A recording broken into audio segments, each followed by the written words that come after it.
మనలో చాలా మందికి కొత్త తరం పిల్లలకు కూడా ఈ కథ తెలుసు. తెలియని వారి కోసం గుర్తు చేసుకుందాం. వెనకటికి ఒక కోతి ఉండేది.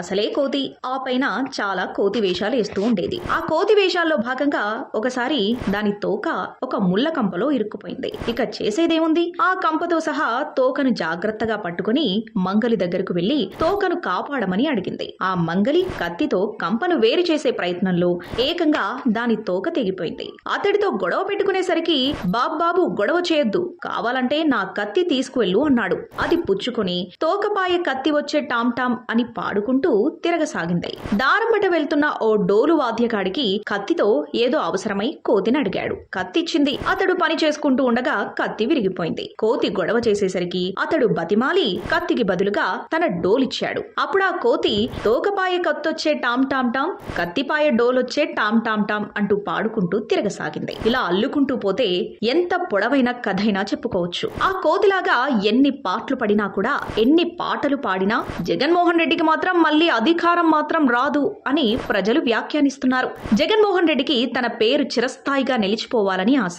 నిజానికి ఏ నాయకుడికైనా అలాంటి కల ఉంటుంది. ఆ కలను నిజం చేసుకోవాలంటే ప్రజల హృదయాల్లో చిరస్థాయిగా నిలిచిపోయే పనులు చేయాలి. అభివృద్ధి పరంగా శాశ్వతంగా తన కీర్తి మిగిలిపోయే అద్భుత ప్రాజెక్టులు తీసుకురావాలి. ఫర్ ఎగ్జాంపుల్, హైదరాబాద్ లో ఇవాల్టికి కూడా హైటెక్ సిటీ వాసులు, అక్కడి కంపెనీల ఉద్యోగులు చంద్రబాబు నాయుడుకు నీరాజనాలు పడుతుంటారంటే కారణం అదే.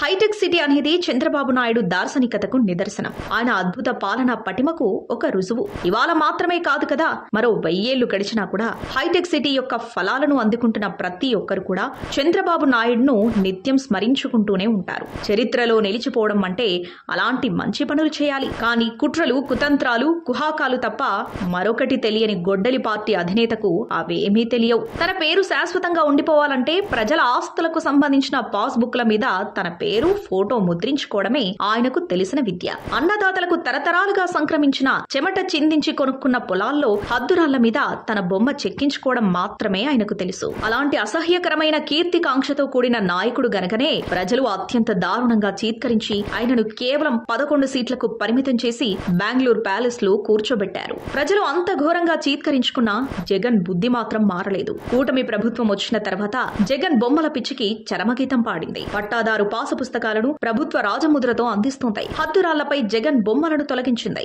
రాళ్ల మీద తన తలను తీసేసేసరికి జగన్ కొత్త ఎత్తుగడ వేశారు. తన పేరు మాత్రం శాశ్వతంగా నిలుపుకోవాలని అనుకుంటున్నారు. మావిగన్ అనే అత్యంత అసంబద్ధమైన ప్రతిపాదన తీసుకొచ్చి అందులో తన పేరు చూసుకుని మురిసిపోతున్నారు. మావిగన్ పేరు వింటే చంద్రబాబుకు జగన్ గుర్తుకొచ్చి నిద్ర రాదేమో అని చీప్ కామెడీ చేస్తుండే జగన్ రెడ్డి మావిగన్ అనే చిత్ర విచిత్రమైన హాస్యాస్పదమైన పదాన్ని తలుచుకుని అందులో తన పేరున్నదని మహా మురిసిపోతున్నట్టుగా కనిపిస్తుంది. మావిగన్ రాజధాని అయితే గెలిచిన తర్వాత అందులో తన పేరు శాశ్వతంగా మిగిలిపోతుందని ఆయన అనుకుంటున్నట్టుగా ఉంది. కానీ ఆంధ్రప్రదేశ్ రాష్ట్ర ప్రజలు మరొకసారి తన మాయమాటలు నమ్మి మోసపోయేంత అమాయకులు కాదు అనే సంగతి ఆయన తెలుసుకోవడం లేదు.